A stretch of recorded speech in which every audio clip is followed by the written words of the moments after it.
My name is Gal Bashan, and today I want to convince you that platform engineering is all about product. But before I do that, I want us to take a stroll down memory lane and take a look back at the 90s, where organizations were built very differently than they're built today. And organizations were usually built of two, at least product organizations, were built of two main areas, the devs and the ops. And we all know of the stories of throwing over the fence, but essentially, you had the devs who are in charge of building and releasing features, and they wanted to just release as many features as possible, as quick as possible. And then you had the ops who had to maintain production, they had to make sure of the quality, they had to make sure that the system is running. And because there was a lack of communication between these two organizations, often there was misalignment between them, which led to a lot of ineffectiveness. Then some time passed, and Amazon came out with EC2 and we invented cloud. And around 2008, we said, let's do something else. Let's rethink about how we do organization, how we do software development, and we invented DevOps. Basically, because cloud enabled us to, and it simplified the operations because some of the operation load was moved to the cloud provider, we said, okay, we can have one person who is in charge of everything, both delivering the features and maintaining them. And this will break down the silos because we will have a single team that is in charge of the entire life cycle of the application. Now, this sounds very good in theory, but in practice, we see that not a lot of companies are able to adopt this model. It's a bit hard to adopt it. Only around 3% of the companies actually report that they live the you build it, you run it mentality. Oftentimes, we see other patterns emerge. For example, you just have another DevOps team, which is another silo between the dev and the ops, or you sometimes have some senior developers who act as shadow ops within the dev environment, and you don't have an ops completely. But oftentimes, what you see is just a dev organization and a rebranded ops organization that is now called DevOps, but those two organizations are still siloed and have the same ineffective communications as before. So we realized that, okay, DevOps is cool, but it's not for everyone. And as more time passed by, we came into some more patterns. So around 2018, there was the rise of the SRE. And the rise of the SRE was basically looking at Google in the early 2000s. They had this cool model they invented called the SRE, Site Reliability Engineering Team. And with strict rules and error budgets and SLOs, they got to a point where they did operations smoothly while still having development teams delivering features faster. So organizations, of course, wanted to adopt this model. But what really happened is that organizations found out that being Google isn't so easy. Basically, if you don't follow the strict rules and culture of SRE and you just want to half-ass the adoption of it, you end up with something like this. Again, you have a dev organization, and then you have what used to be an ops organization, then became a DevOps organization, and now it's a necessary organization, but it's still siloed, it's still not a cultural shift, it's still separated from the dev team. And they're not speaking the same language. Now, a bit more time passed, and now it's 2023, and we're all saying, let's do platform engineering. Now, platform engineering is essentially building an internal developer platform, a system that our other developers can use to take some of the cognitive load off of them and so they can focus on building features faster. Now, how this works, I'll get to it in a second. But the real question that I want us to answer in this session is how do we avoid this situation? How in 2, 5, 10 years from now, we don't see a bunch of organizations that look exactly like this, have a dev organization, have a platform engineering organization, they're completely siloed, they're disconnected, and what the platform engineering is doing is not actually helping the devs, and again, a lot of ineffectiveness within the organization. So, hi everyone. As I said, my name is Gal Bashan. I'm leading the engineering at Epsagon, which was recently acquired by Cisco. Other than that, I love bouldering, and right there is my Twitter handle if you want to give me a shout out. So let's talk about how to do platform engineering properly. And within the core of platform engineering is enablement.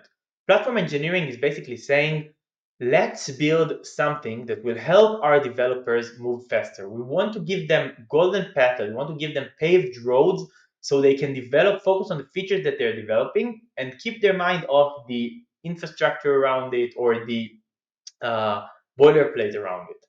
But we know that we have a lot of types of developers. We have the junior developers who maybe can live with the abstractions, but we have the senior developments who need the access to the Helm charts, need the access to the underlying infrastructure.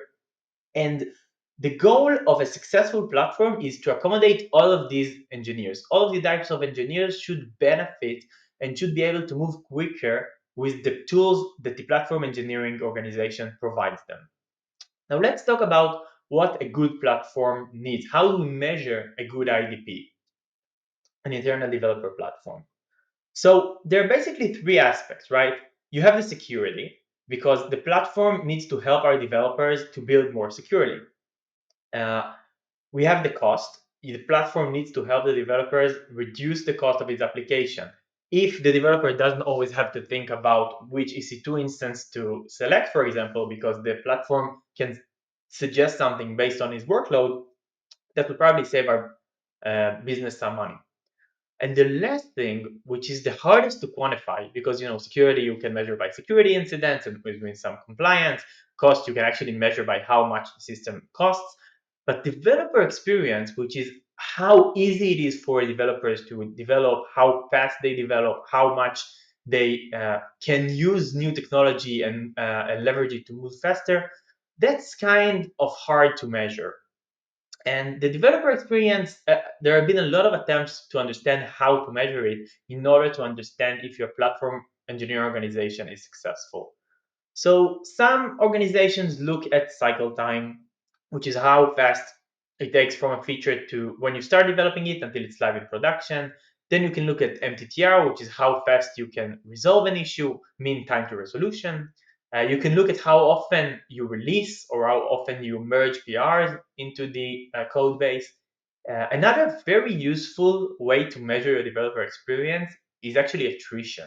How much developers want to be a part of your company, how often developers leave your company because they're dissatisfied with the tech stack, because it's hard to build things into your product or into your platform. That's one interesting metric for developer experience that is often overlooked. So we've talked about what we're trying to do. We're trying to build a platform that help us improve security, help us improve cost, help us improve developer experience. Now the question is how? How do we build this platform that actually help us achieve these goals? So I want to take you through a story that happened to us in Hexagon back in the early days. Now, this was before we actually had a fully fledged platform. We just had one senior engineer who was looking to improve the life of our developers, and he had this idea to build a tool that will simplify our development. Now, we were heavily using Lambda, we were heavily using serverless, and one of the streaming services that we were using was Kinesis. Our system, as I didn't mention it, but Hexagon was a monitoring system. It was system that got a lot of distributed traces, pieced them together, and helped you troubleshoot your environment. And we leveraged Amazon Kinesis, which is a streaming service, which is kind of similar to Kafka, heavily in our application. Basically, our application looks like a bunch of Kinesis streams, which are connected by lambdas, which process the data in the stream and put them into additional streams. And oftentimes, we had problems debugging those streams because when everything was deployed in the cloud, whether it's Lambda or completely serverless, you couldn't really reproduce the issue locally. So this developer had the idea that he wanted to build a library that everyone can use, which actually pulls data from the cloud Kinesis into your local computer so you can examine it and understand if there's something wrong within the data. So he actually did it. He uh, took like 2 days or a week. It was a relatively short process, and he built this tool. But the problem is that this tool was never adopted. And we asked ourselves why, and we realized is that it was not really a problem for most of our developers. The developers were used to debugging on Lambda. It was pretty easy for them. It took less than a minute. Also, writing the code that gets the data locally was pretty short. It was like 5 lines in Python. So really, this developer was solving a problem that none of our other developers had. And this is the first thing that you need to look at when you're building your platform. You need to come to it with a platform first mindset. If your platform team is building a tool that is not solving a pain point for one of your developers, then it shouldn't build this tool. Now, there's a good question on how you can actually know what kind of problems your developers have. Because developers can have a lot of different problems. It can be wasting a lot of time on infrastructure. They can be writing a lot of boilerplate code. They can be having a hard time securing the application. They can have hard time observing the application and troubleshooting it when production is down. They can have a big cognitive load because they have to deal with a lot of microservices. There can be quality issues. There can be code ownership struggles. There can be code discovery struggles in the sense that someone may have already written a piece of code internally in the company that I can use, but I just don't know it. So, out of all of these problems, what our platform team should focus on?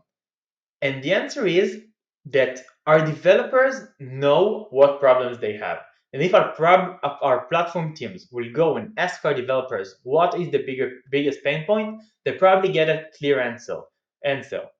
They can ask them directly. They can see it in the retros. They can look at retrospective for outages and understand what are the common root causes. They should interview the developers. They should collect data, and only then, by prioritizing what are the most pressing problems, they should decide what problems they want to solve.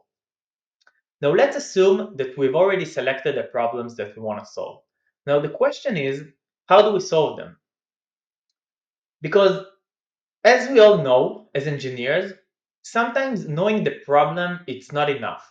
Because as engineers, we tend to solve problems in a way that is interesting to us. We want to use cool technology. We maybe talk to a specific developer and we'll find a solution that fits only his need.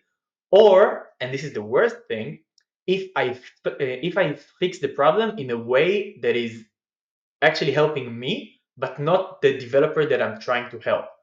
This is a pitfall that is you don't see in any other areas of software development, because often software people develop products that are not used by software people.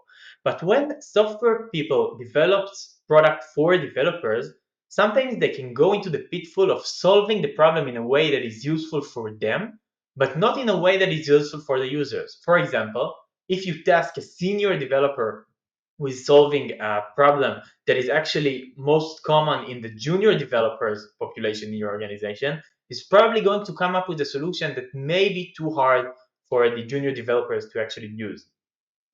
So knowing the problem is not enough.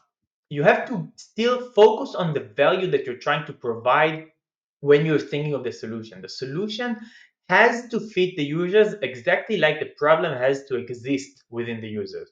We should always ask ourselves, what are we building and why are we building that? Is this the easiest way to build what our users need? What kind of goals are we trying to achieve? How do we measure if we're successful? That's a very important question to ask, because if we'll measure in adoption within our junior developers, we'll for sure know that this complex solution the senior developer tried is not what we want. So we talked about the fact that we need to focus on problems that our developers have. We talked about the fact that we need to focus on the value when we think about the solution. And the next story that I want to tell you is about bagels. No, it's not really about bagels. It's a story from the time that I did at the IDF. At the IDF, I led a few engineering teams who developed software.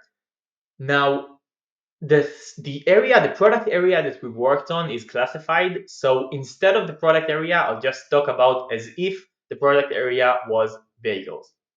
And the thing that we did was we developed a platform that basically talked with a lot of bagel vendors and tried to understand data about it, like what kind of bagels they're selling and what kind of toppings they have. And we tried to fit it all into a database and let other users query data about different vendors of bagels. Now, Initially, we had different projects for each type of vendor, but we realized that this is not very effective, and we wanted to build a unified platform that uses a generic code base that can fit all of the different bagel vendors.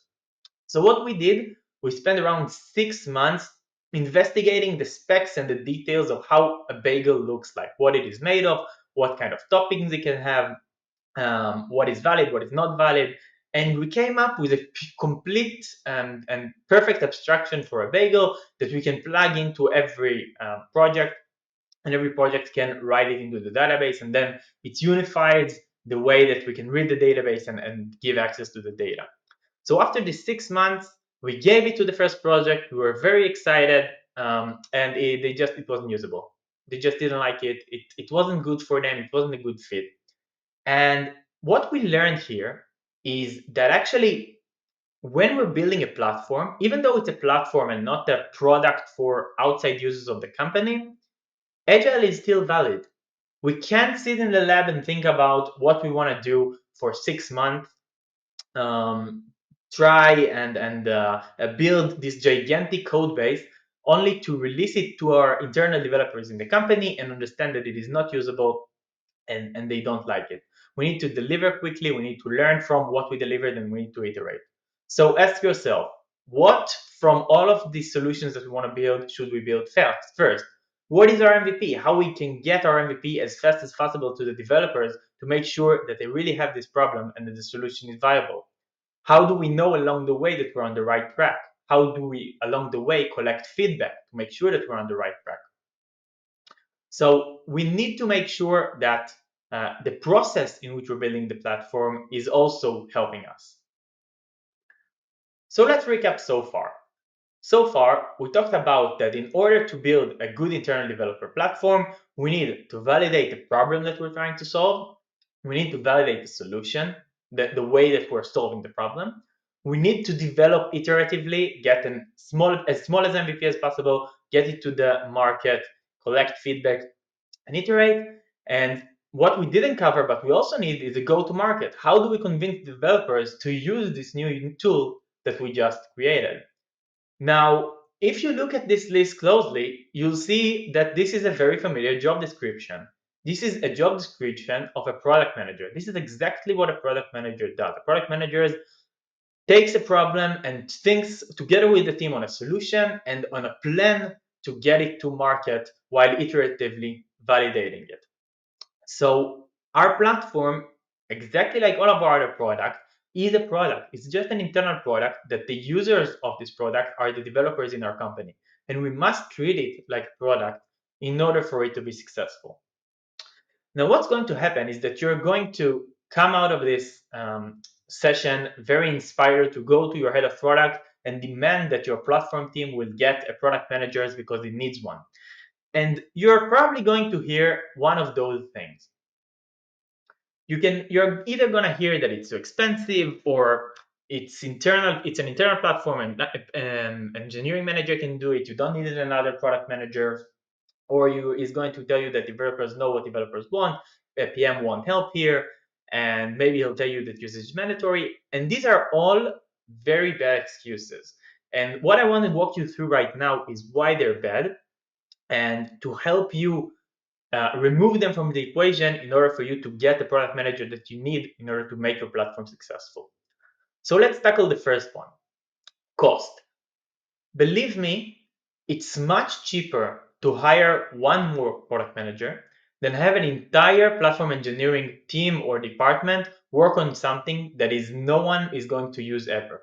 Because if the platform team is not product led, is not communicating with its user, is not checking the roadmap all the time and validating its problem and the solution hypothesis, it's going to end up with something that is a Rube Goldberg machine. It's not going to be used by the rest of the developers, at least not happily, and it would waste more money than you would just have saved with hiring one product manager. Now, another thing that you often hear is that it's internal, so engineering managers can do it. It's not. It's not for two reasons. One, engineering managers have a lot on their plate. They have to manage the people, they have to manage the project. Adding the product needs for it is just putting a lot on one person. And also, it's kind of disrespectful to the skills of product people, right? It's just assuming that anyone can be a product manager. No, it is actually a really hard discipline on understanding what user need did, and taking interviews and distilling them into the actual problems that they have and thinking of solutions together with the team via collaboration. It's not something everyone can do, especially not every engineer can do. And just reducing it to something so small, I think it's kind of disrespectful to product managers. Third, it's about developers knowing what developers want. Now, this is an argument that I like because it's very easy to disprove. Because if developers would have known what all developers wanted, then for example, Elasticsearch wouldn't have any product managers. Grafana wouldn't have any product managers. Datadog wouldn't have any product managers because those are all tools that are for developers that are built by developers. Yes, developers can have a lot of input. They can have valuable input, but if again you're thinking as a developer of what is helpful to you, you don't necessarily think about what is helpful for most developers because you're not most developers. And the job of understanding what is useful for most of our users is the job of the product manager. And the least favorite argument is that usage of the platform is mandatory. This is the least favorite one because if your platform use is mandatory, then no one is going to want to use your platform. This is a bad way to get adoption. Um, you want to get adoption because people love your product, not because they have to use the product. I'm guessing some of you are familiar with those enterprise systems that are very clicky, not very easy to use, that are integrated within your enterprise, and you just have to use them and you're annoyed with that. Don't make your developer experience like that.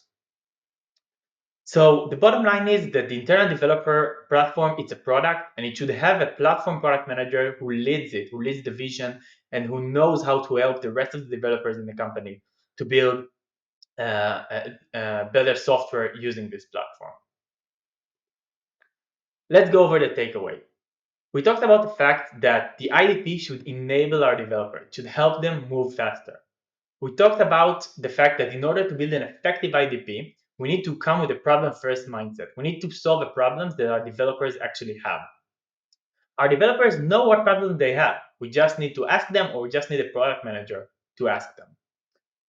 When we're building the solution for the problem that the developer have, we should focus on what will help them, the value that we're trying to provide, rather than the technology we want to use in order to bring those solutions. And we should still use agile methodologies in order to make sure that we're on the right track and make sure that we deliver the value as fast as possible and in a concise way as possible. Finally, in order to do all of that, a product manager, a platform product manager, is very useful to create a valuable platform that your developers will actually want to use. That's it. If you have any question, you can always find me at Twitter or on my mail.